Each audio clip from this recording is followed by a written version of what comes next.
I was born in 1994. But if I shaved off my beard, you probably think I was born in the 2000s or maybe just before. See, back in the 90s, for me, everything was easy. From reading Biff and Chip at school to going home and watching Recess on my TV. I was so into Pokemon, I literally thought that I was Ash. In my head, I looked like a mixture of him and TJ Detweiler when I turned my hat to the back. I remember playing Spyro and Crash before my PlayStation crashed. You remember that moment when the symbol came up, it hadn't actually frozen, when your hardest decision is which starter Pokemon you should have chosen? I always went with a fire type, whether it was Charmander or Cyndaquil, whatever ones came after, but after the first couple generations, I kind of lost the hype. Until they brought out Pokemon Go, where in the first month that came out, I used up more data than words I have spoken at spoken word shows. I remember watching Hey Arnold and Art Attack. Most of these things you probably find in a 90s baby starter pack, like Beyblades and Crazy Bones. Wanting to own your own treehouse or having walkie-talkie radios, like going out for bike rides and having jumpers as goalposts, old shoes with the wheels and the heels. Heelys, I never had them, I wish that I owned those. Where the hell is Wally? I haven't seen him since going food shopping with my parents and sneaking turkey Twizzlers in the trolley. No, but fuck Jamie Oliver. Where the hell is Wally?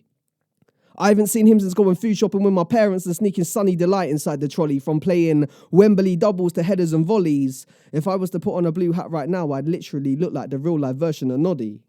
But honestly, Scooby-Doo was onto some relevant shit, because it was always the human beings dressed up as the monsters doing all of the terrible things.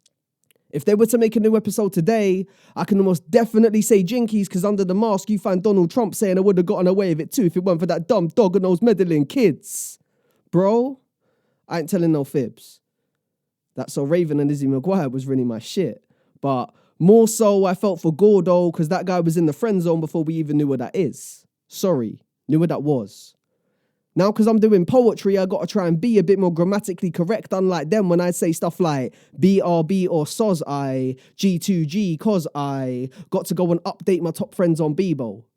There is no point in me playing GTA anymore, as I've just lost all of the cheat codes. See, no one really uses MSN anymore, but this girl just told me I'm a hot male.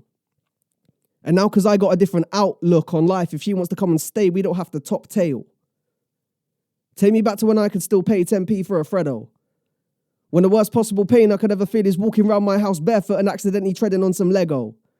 I used to bang out Busted and S Club 7 so much like I was in some European rave dancing to techno, but maybe I was just reaching for the stars from the get-go, because I would have these glow-in-the-dark stars on my ceiling. I look up at them every night before I drift off. My taste in music literally goes from a grime song to a Disney song, from hip-hop to Slipknot to reggae. I remember playing Mario 64 to Ocarina of Time and Super Smash Bros. Melee. To me, Ronaldinho was always just that guy. He was like getting to the end of a level on a Mario Game Boy game and thinking, how did he set the bar that high? That's right. I'm talking back when we used to watch VCR before we had DVDs. Back when they had Dick and Dom in the Bungalow on BBC. Now if you were to look up Dick and Dom in the Bungalow BBC, please be careful of the results that come up in your HTTP.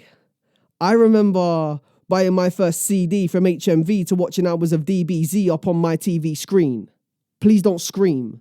That's what my mum would say to me and my friends when we were saying who could shout out bogeys the loudest. I don't think I remember a more epic moment than Vegeta saying it's over 9,000. Bro, I was the proudest when I got my first pair of Total 90 trainers. I remember going to get them on the weekend and walking into school on Monday like I was actually famous. I felt like Harry Potter when he rolled that first Nimbus 2000. Like Goku when he rolled that first Nimbus Cloud, or the first time that Mario defeated Bowser. It felt like when I got that first Just Do It bag. My friend had that new End-Up song on his Sony Ericsson Walkman phone. I was like, can you please Bluetooth that? I remember putting 101 viruses on my computer from using LimeWire and RuneScape, and kids today don't know those things. I know you felt so cool when you set your BBM status to Slee Don't Ping. I feel sorry for Stacy, because all we ever did was sing that song about her mother. I remember the last couple minutes on the last day of term before that amazing 6 weeks of summer. All of these things will stay with me probably forever. Back in the 90s and the early 2000s, when things were just that little bit better.